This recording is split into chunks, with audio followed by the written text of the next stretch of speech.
જય સ્વામી મિત્રો, ખૂબ લાઈક કરી રહ્યા છો, ખૂબ શેર કરી રહ્યા છો, ખૂબ સબસ્ક્રાઇબ કરી રહ્યા છો. આપનો ખૂબ ખૂબ આભાર. તમામ વિડીયો જોતા એને બધાને જાજાથી જય સ્વામિનારાયણ. હો મારી કાઠિયાવાડમાં કોક દીક ભૂલો પડ્યો ભગવાન. હે તારા એવા કરું સન્માન. તને સ્વર્ગે બોલાવી દઉં શામળા. જય સ્વામી મિત્રો, ખેડૂત ભાઈઓને એટલી બધી રોજડાનો ત્રાસ વધી ગયો છે કે એની ન પૂછો વાત. 24 કલાક ધ્યાન રાખે છે ખેડૂત ભાઈઓ ખેતરનું, છતાંય રોજડા રાતમાં ખાઈ જાય છે. કેટલુંક 24 કલાક ખેડૂત ભાઈઓ જાગી શકે? એની કંઈક લિમિટ હોય ને. પછી અત્યારે જો વાયરિંગ કરે, જાળી પીઢું ખોડીને બધું, તો વીઘે 10 થી 12 હજાર રૂપિયાનો ખર્ચો થાય છે. તો પછી માથે દેણું કરીને કરે તો ઉઘરાણી વાળા ન હોવા દે. એટલે ખેડૂતને જાગવાનું જ છે. અટાણે ખેડૂત પાસે કેપેસિટી ન હોય, આખા વર્ષનું માંડ પાક્યું હોય, માંડ પૂરું કરતા હોય, એમાં આવો ખર્ચો કરે તો એનું ઘરમાં પૂરું કેમ કરવું? એક તો વર નબળા થતા હોય, પછી મજૂરી ખર્ચા બહુ વધી ગયા અને કપાસના ભાવ ઓછા આવે છે. એટલે ખેડૂત માંડ એનું ઘર હાકી શકતો હોય એવી પરિસ્થિતિ હોય, એમાં રોજડા ખાઈ જાય. એટલે ખેડૂતની દશા એટલી બધી ખરાબ છે અત્યારે આવી ગઈ છે, એની કોઈ ન પૂછો વાત. એટલે આ વિશે થોડુંક સરકાર વિચારે ને તો બહુ સારું. નકર ખેડૂત આમાં કેમ ટકશે?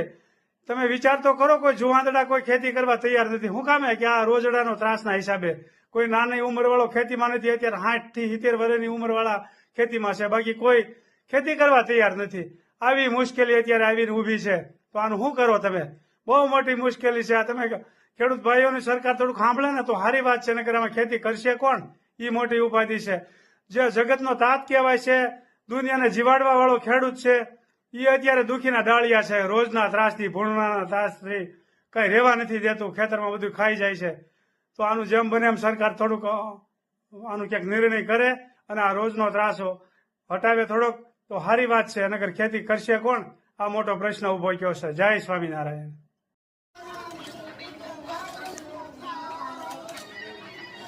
વાહ, સરસ બાળ મંદિર કર્યું છે. કિયા હજુ ક્યાં ગઈ સરિકા? એવું છે? કેટલા દિવસનો પ્રવાસ છે? હવે કઈ નક્કી રિટર્ન નથી લીધું. એવું છે? તો હમણાં એક મહિનાના ધામા નાખવાના છે? ના ના, એટલું બધું તો નહીં. કેમ? એ છોકરાને ભણવા ક્યાં જવાનું? ઈ તો પછી હાલે કોક દી, થોડાક દી. ચલો મારો હિન્દી ને ગુજરાતી બધું બોલે છે ને કિયાન? બધું સરસ. લ્યો, ઓ હાથી લીધો છે. હું સરસ મજાનો હાથી લીધો છે. હવે નિશા માર તાર ટર્ન. એમને આમ આમ થ્રો કરવાનું. થ્રો જો રમતા ચડી ગયા છે બધા. લે, સરખું થ્રો કર. એની પાસે છે બેટા, એની પાસે છે.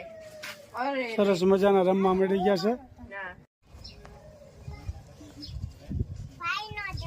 ઓકે, હવે ભાઈ હજુ ક્યાં ગઈ સરિકા? એ શું કઈ કામ રમે છે ને રૂહી છે બધી નોકી ટોકડી પડી ગઈ છે. ભેગા થાય વધારે બાતે. હા, બરોબર છે. ઓ ચાલો માલો. જો બાલ મંદિર રમવા મળ્યું છે, ભેગી સારી કઈ રમવા મળી છે. ઓ ચલો હવે માલાનો ટર્ન. ઓ બીજું લઈ લે હવે. પછી જોડે જોડે બધા જતા રહે ને પછી ઊભું થવાનું. ઓકે નિશ્રા માર. એટલે થોડુંક દૂર માર. મિશ્રા, માર જલ્દી માલા અને કિનેશ. મારવાનું. કિનેશ ને મનીષ. કનેશ અને હજુ વળી આમ ભરે રમવા ગઈ છે. ચલો મારો. હવે કાનૂનો ટર્ન. વેકેશનનો પ્રવાસ માટે ચલાલા. મોજ મસ્તી આવશે હારી. આ રહ્યું. આવો રિંકલ, આવો રિંકલ બેન આવ્યા છો ભાઈ. ક્યારે પુગાડ્યા? આજે ખૂબ સરસ. પુગાડ્યા. વાહ, આ એ લોકો કરે અમે તો સવારના વાટ જોતા હતા. રિંકલ ને સારિકા બી હારે હારે આવે છે. જો ધીમે ધીમે બાળ મંદિર હવે મોટું જામ્યું છે હરકાઈનું. કેટલા 11 વાગ્યા પહોંચી ગઈ રિંકલ? 11 વાગ્યા પહોંચી ગઈ રિંકલ. અમે પહોંચ્યા 12 વાગ્યા પછી. ચલો આપણે બોલ ખૂબ સરસ મજાનો ડાયરો જામ્યો છે હવે વેકેશનમાં. બોલ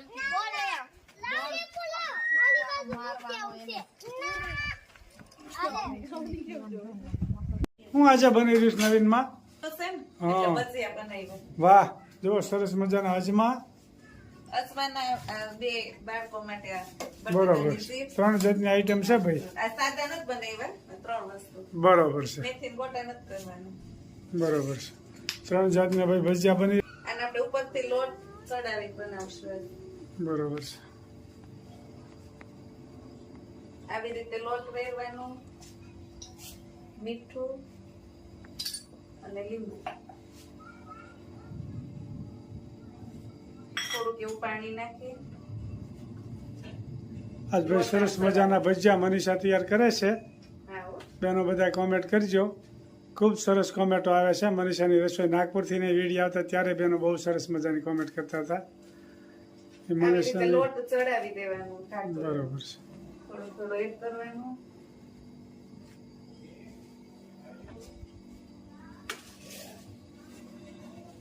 આ ભજીયું સરસ કડકડિયું થઈ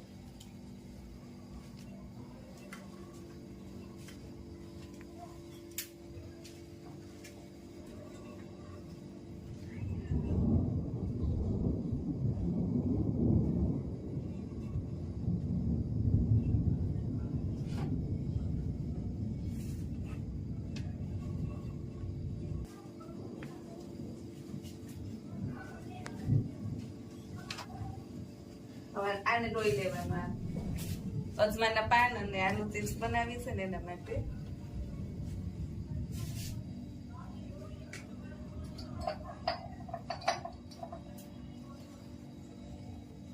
મીઠું પાણી નાખવાનું. થઈ ગયું તો મલાઈ આવી ગઈ છે માલા પણ આવી છે હવે ગરમા ગરમ ભજીયા ખાવા માટે. લીંબુ લેતા આવો. ખાય હા, ખાશે. ચિપ્સ ના ખાઈશ ને તું તાર માટે ચિપ્સ ના હો તારું દીદીનું ચિપ્સ નું ખાશે હો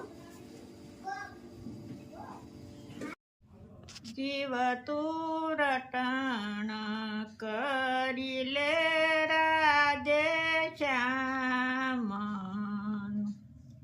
જીવ તું કરી લે ને હરી સાથે હેત અવશ્ય રયાવો નહીં આવી જીવ તું આવ્યો ત્યારે કાંઈ નથી લાવ્યું